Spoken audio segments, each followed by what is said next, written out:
Hello बच्चों।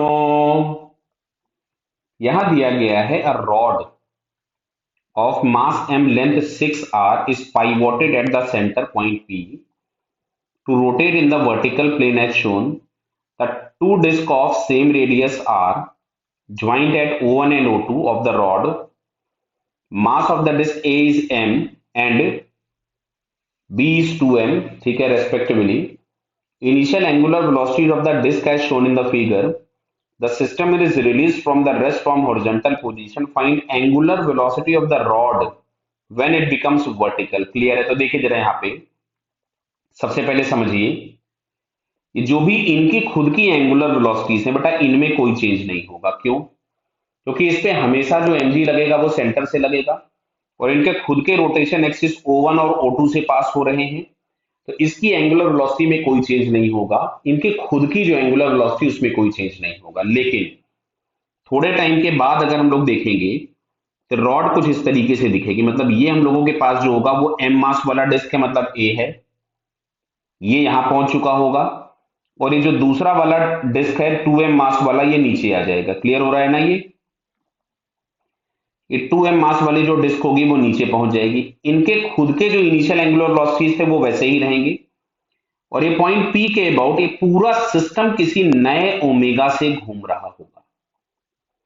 तो यहां पे देखिए, अगर मैं इसको रेफरेंस ले लूं, इसको मैं अगर यहां पर रेफरेंस ले लेता हूं, तो इनिशियल एनर्जी जो टोटल इनिशियल एनर्जी है, हम इनके खुद के रोटेशन मोशन को काउंट ही नहीं कर रहे हैं क्योंकि उसमें कोई चेंज होना नहीं है। तो हम उसको अननेसेसरी इनिशियल वाले पार्ट में भी लिखेंगे, फाइनल वाले पार्ट में भी लिखेंगे, तो हम उसको काउंट ही नहीं करते हैं। तो टोटल इनिशियल एनर्जी के नाम पे हम लोगों के पास ग्रेविटेशनल पोटेंशियल एनर्जी जीरो है और इन दोनों की जो एनर्जी थी, चलो लिख लो नहीं तो बाद में पता चला कंफ्यूज हो गए, ई ए प्लस ई बी, ये खुद की इनकी एनर्जी थी और ये अभी भी वैसे ही रोटेट कर रहे होंगे, तो बाद में भी इनकी ई ए और ई बी उतनी ही रहेगी।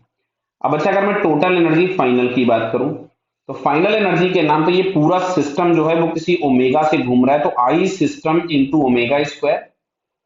अब यहां हम लोगों ने रेफरेंस लिया था, तो देखो ये वाला जो मास m था ये तो ऊपर चला गया और 2m वाला मास क्या हुआ, रेफरेंस के नीचे आ गया। तो एक के लिए तो हम लोग लिख देंगे mgh और दूसरे के लिए हमारे पास आएगा, अब इसका मास हम लोगों के पास 2m है। क्लियर बाबू? तो यहां पे हमने लिखा 2m g और यहां पे आ जाएगा -h। क्लियर है बेटा? अब अगर हम इन एनर्जीज को इक्वेट करते हैं तो फाइनल एनर्जी में फिर प्लस वो ई ए प्लस ई बी हम लोगों के पास आ जाएगा। अब अगर हम इन एनर्जीज को इक्वेट कर दें तो यहां से मिल रहा था 0, E A plus E B is equals to 1/2 I system into omega square, और यहां से आपके पास ये हो जाएगा माइनस एम जी एच, दिख रहा है ये माइनस एम जी एच, और ये मिल जाएगा ई ए प्लस ई बी। तो देखो ये तो वापस से कैंसिल आउट हो गया, इसको एम जी एच को इधर ले आए, इज इक्वल टू यहां से मिलेगा आई सिस्टम इंटू ओमेगा स्क्वायर। अब सिस्टम का हमको मोमेंट ऑफ इनर्शिया फाइंड करना और हम यहां पे लाके उसको पुट कर देंगे। क्लियर है क्या बेटा? तो देखो सिस्टम के जो मोमेंट ऑफ इनर्शिया है आई सिस्टम, इसको मैं इक्वेशन नंबर 1 लिख के छोड़ दे रहा हूं। तो आई सिस्टम में हमारे पास मिलेगा आई रॉड प्लस आई डिस्क ए प्लस आई डिस्क बी बराबर है। तो अब अच्छा देखिए, इनके ये जो काइनेटिक एनर्जी थी सेंटर के अबाउट वाली, वो तो हम लोग पहले लिख ही चुके थे और वो कैंसिल हो गई थी। तो अब इनको हम केवल और केवल एक पॉइंट मास कंसीडर करेंगे जो कि उनके सेंटर पे फिक्स रहेगा। तो रॉड का मोमेंट ऑफ इनर्शिया हम लिखने वाले थे, तो मिलेगा एम एल स्क्वायर बाई 12। जरा मास देख लेते हैं रॉड का कितना है। रॉड का मास एम ही दिया है, क्लियर है, और लेंथ इसकी दी गई है लेकिन 6r, ध्यान दीजिएगा। तो यहां से हम लोगों ने लिखा m/12 टाइम्स लेंथ का square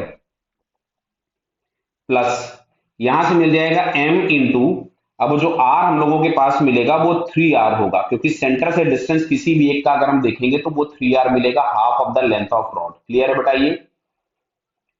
plus 2m into 3r का स्क्वायर। तो यहां से हमारे पास ये आ रहा, सारे m बराबर है ना, वो मैंने स्मॉल m लिख दिया, कैपिटल m लिख दिया, मैं इसको m ही लिख देता हूं। 6 की जगह हो गया 36r स्क्वायर, ये प्लस ये आपके पास यहां से मिलेगा 9 mr² प्लस 9 इंटू 2 हो जाएगा 18 mr²। इससे अगर हम इसको यहां से कैंसिल कर दें तो 3 हो जाता है। क्लियर है? तो यहां से आपके पास मिलता है 9 प्लस 3 12, 12 प्लस 18 ये मिल रहा है हम लोगों को 30 mr²। ये हम लोगों के पास आ गया सिस्टम का मोमेंट ऑफ इनर्शिया। अब इसको हम इक्वेशन नंबर 1 में पुट करने वाले हैं। तो mgh, अच्छा h हम लोगों के पास समझ में आ रहा है कितना है? ध्यान से देखिएगा, जो सेंटर से हम लोग यहाँ पे हाइट ले रहे थे, जो नीचे गया था या ऊपर गया था, तो ये h इज इक्वल टू था 3r। कितना था? 3r। तो मैं h की जगह 3r पुट कर देता हूं, इज इक्वल टू 1/2 आई की जगह हो गया 30 mr² into omega square, half I omega square. m से m कैंसिल हो गया, एक r से r कैंसिल हो गया, बराबर है 3 से हम इसको 10 टाइम्स कैंसिल कर दें। क्लियर हो रहा है क्या? अच्छा, इस 10 से ये 10 भी कैंसिल हो गया, जी की वैल्यू 10 थी। क्लियर है?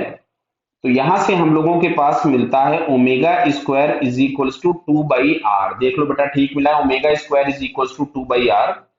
अच्छा, रेडियस दी गई थी, रेडियस दिया गया है 0.5 मीटर। कितना दिया है? 0.5। तो मैं इसकी जगह पे लिख दिया 2/0.5, ये हो जाएगा 0, इसको उड़ाइएगा तो 4 मिलेगा। तो omega is equal to finally हम लोगों के पास आता है 2 रेडियन पर सेकेंड। तो जो एंगुलर वेलोसिटी आपके पास पूछी गई थी सिस्टम की कितनी होगी, तो वो 2 रेडियन पर सेकेंड आ गई। क्लियर है बेटा सारी चीजें? Okay, all the best.